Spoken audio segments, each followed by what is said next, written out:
E como que ele surgiu, parça? Então, para conseguirmos entender a origem do feudalismo, temos que considerar 4 fatores.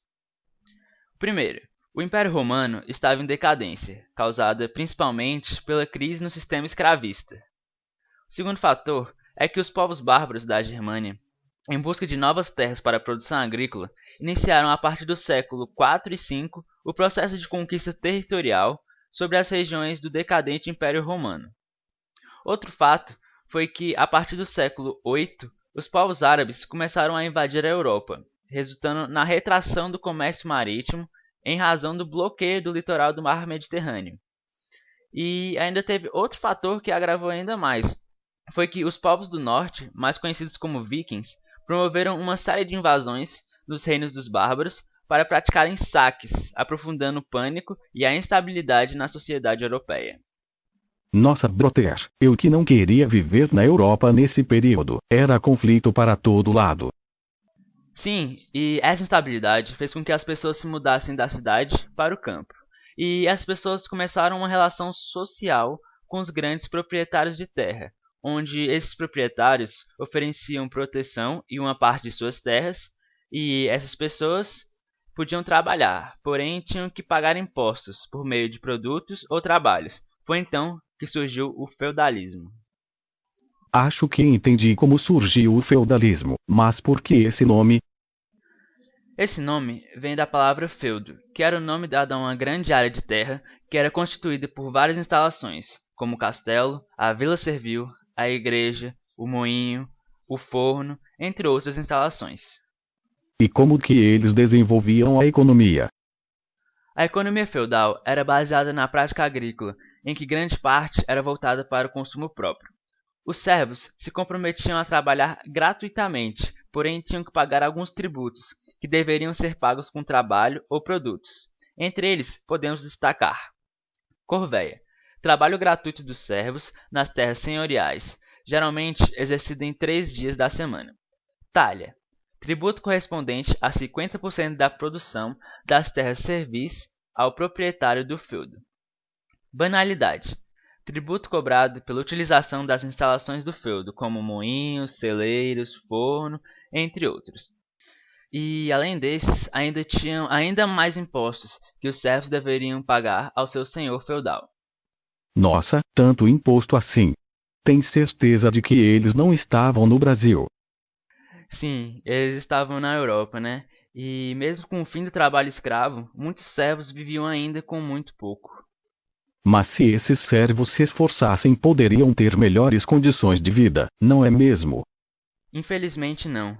A sociedade feudal foi caracterizada por ser uma sociedade estamental, ou seja, não ocorria mobilidade entre as classes. Logo, a posição social de um indivíduo se definia por sua origem de nascimento, ou seja, um filho de um servo seria servo pelo resto da vida. Essa sociedade dividia-se basicamente em 3 estamentos, e cada um com suas funções pré-estabelecidas pela vontade divina. Eram esses três: o clero, que era responsável pelas orações; a nobreza, que era responsável pela proteção e defesa do sistema feudal; e, por fim, os servos, que eram responsáveis pela geração de bens, riquezas, serviços e produtos. Nessa época não existia um rei? Então, o poder político, apesar de formalmente residir na figura do rei, era na prática descentralizado e exercido pelos proprietários de terra, que ao rei prestavam serviços militares. Nessa época, a posse de terra constituía o principal símbolo de poder e autoridade. A construção dessa autoridade se definia pelas relações de suzerania e vassalagem, praticadas exclusivamente pelos elementos da nobreza feudal. A transferência de terras formalizava os laços de dependência entre os doadores, conhecidos como suzeranos, e os receptores, chamados de vassalos, que em troca da doação do feudo se comprometiam a prestar serviços militares para o seu suzerano. Vejo que os nobres possuíam bastante poder nessa época, mas será que tinha outra instituição que influenciava a vida da sociedade? Sim, a igreja era a principal instituição política do sistema feudal, que dominava a cultura letrada e controlava um expressivo patrimônio. Consigo perceber que a igreja realmente tinha um papel importante nessa época, mas voltando a falar de economia, houve uma época de expansão do feudalismo, não é verdade? Sim, com o fim das invasões ao continente, a Europa testemunhou um período de estabilidade, o que gerou uma situação positiva em relação aos seus setores produtivos, que acabou gerando até um excedente agrícola. Nesse mesmo momento, o comércio marítimo foi liberado e se intensificou, o que motivou o renascimento das práticas mercantis, ou seja, comerciais, tanto dentro do feudo como fora dele. E isso também estimulou o renascimento da vida urbana no continente europeu.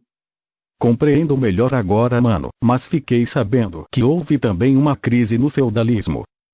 Sim, a partir do século XIV houve uma crise no feudalismo, causada por vários fatores, como a instabilidade climática, causada pelo desmatamento das florestas e as queimadas, a propagação da peste negra, que matou cerca de quase um terço da população europeia, a escassez dos metais preciosos, que financiavam as práticas mercantis, e a eclosão da Guerra dos 100 Anos. Então, a partir daí, o feudalismo foi entrando em declínio.